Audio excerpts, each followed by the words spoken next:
Alexandre Gustave Eiffel había nacido en Dijon en 1832. Se graduó como ingeniero en la Escuela Central de Artes y Manufacturas en 1855. Era la época de la expansión de la red ferroviaria de la Sociedad Nacional de Ferrocarriles, y él supervisó la construcción del puente ferroviario sobre el Garonne en Bordeaux. En 1876, Eiffel construyó el viaducto ferroviario sobre el Duero, en Porto, Portugal, en el que se evidenció la excepcional capacidad que tenía, no solo para innovar, sino en el campo del diseño, sino fundamentalmente en los métodos de trabajo en la construcción de estructuras metálicas.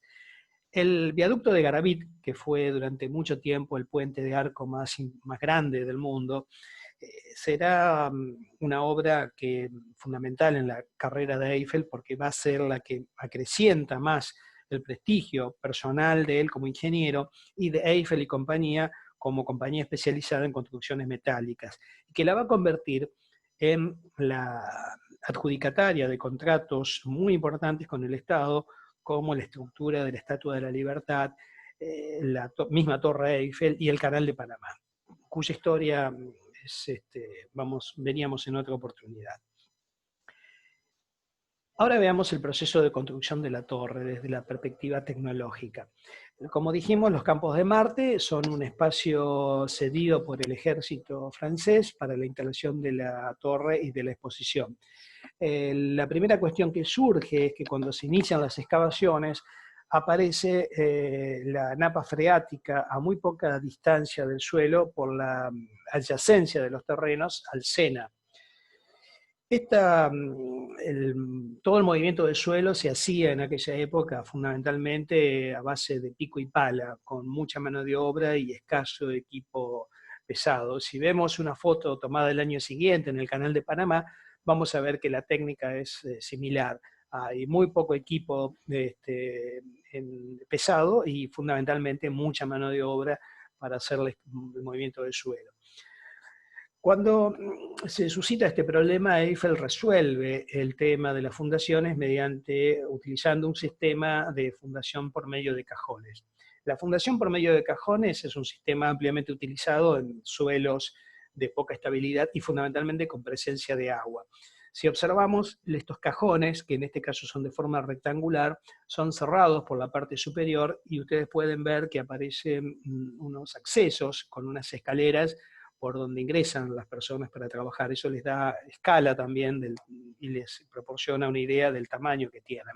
Esos cajones son en la parte inferior, como se puede ver en el gráfico central, tienen bordes cortantes, por lo tanto, por su propio peso, se van hundiendo en un suelo que tiene bajísima sustentación y permiten que mediante la inyección de aire comprimido, como vemos en el gráfico de la derecha, extraer el agua que va ingresando al mismo, y de esa manera el espacio queda libre de agua, se puede continuar haciendo la excavación hacia abajo, extrayendo terreno y al mismo tiempo luego cimentar.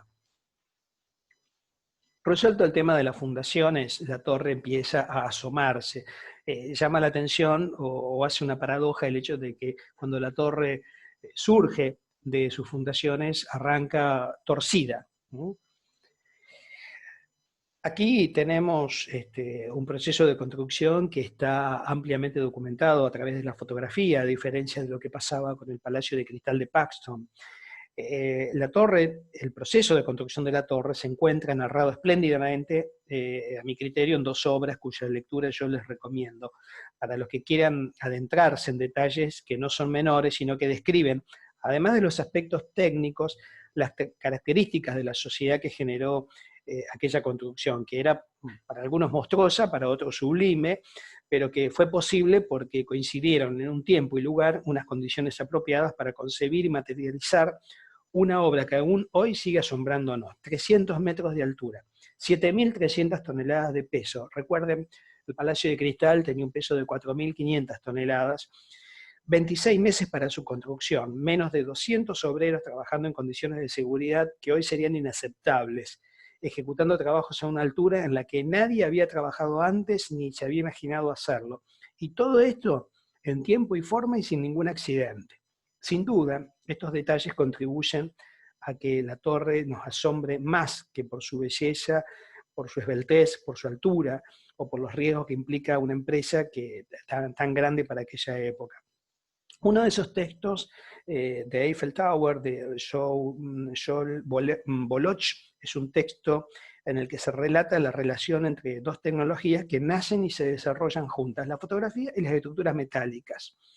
El texto fue escrito para una exposición de fotografías de la torre presentado en el Museo d'Orsay en París y revela no solamente las relaciones entre estas tecnologías, sino los cambios que imprimen en la sociedad urbana. El otro texto es El misterio de la Torre Eiffel, de Pascal Lame. Es una novela en la que se entrecruzan las vidas de Gustave Eiffel con Valentin Duval, un jefe imaginario de una cuadrilla de montaje, con el marco de la construcción de la torre, obviamente como fondo. Las duras críticas que recibe Eiffel por parte de quienes se oponen a la construcción, las condiciones sociales de la época y el desastre financiero que acaba con la disolución de la Compañía del Canal hacia 1888. No, 1889, casi, junto con antes de completarse la torre.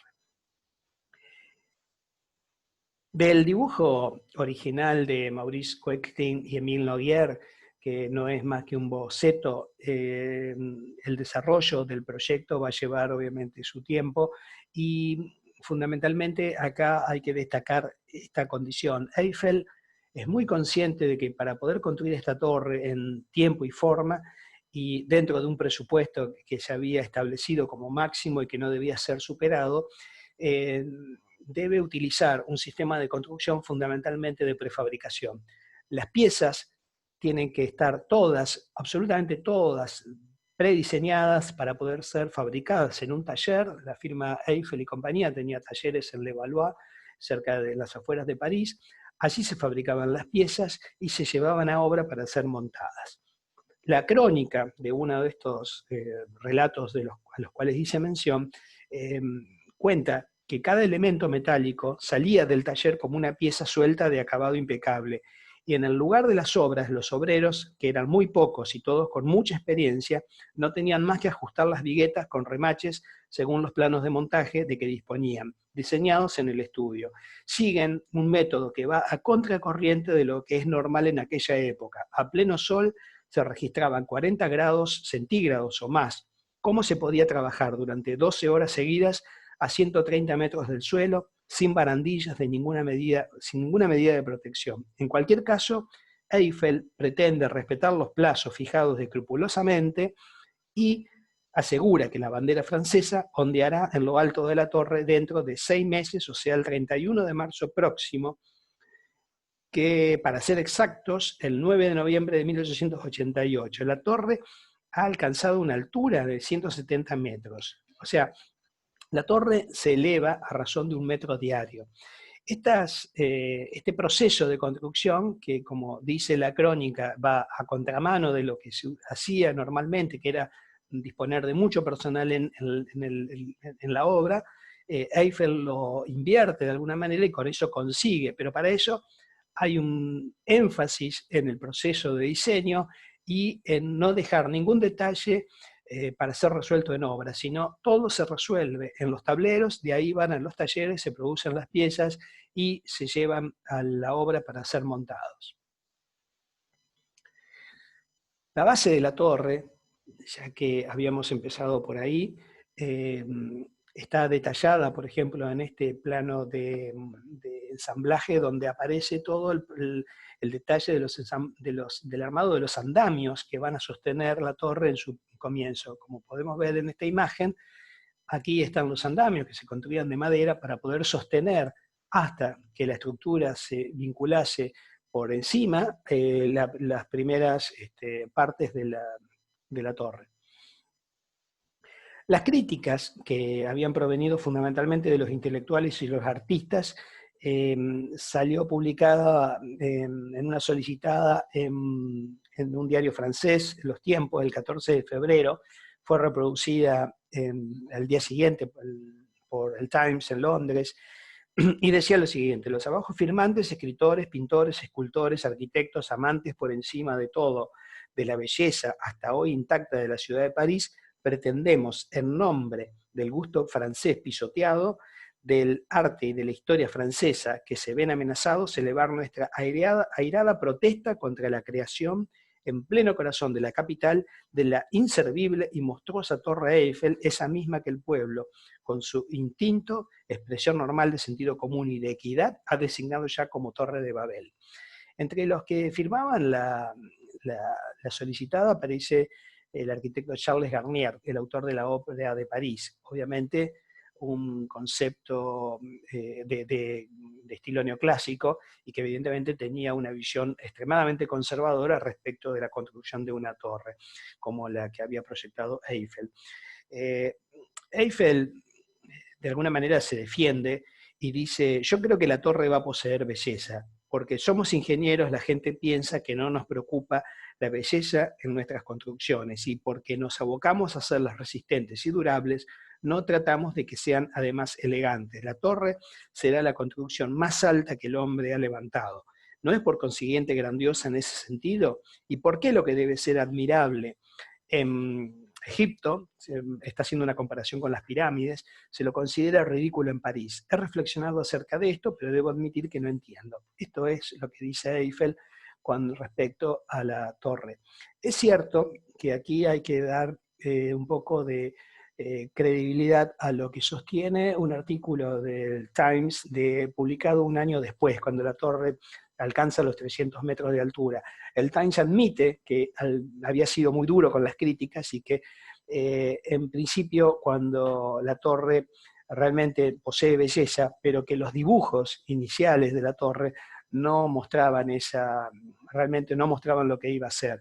Quizás las representaciones de aquella época no daban cabal sentido a lo que pretendía ser esta torre, y quizás hubo algún tipo de mala interpretación o de subinterpretación de lo que iba a ser la obra. Entonces, de alguna manera, esto es la parte que vamos a ver en la tercera parte de este video.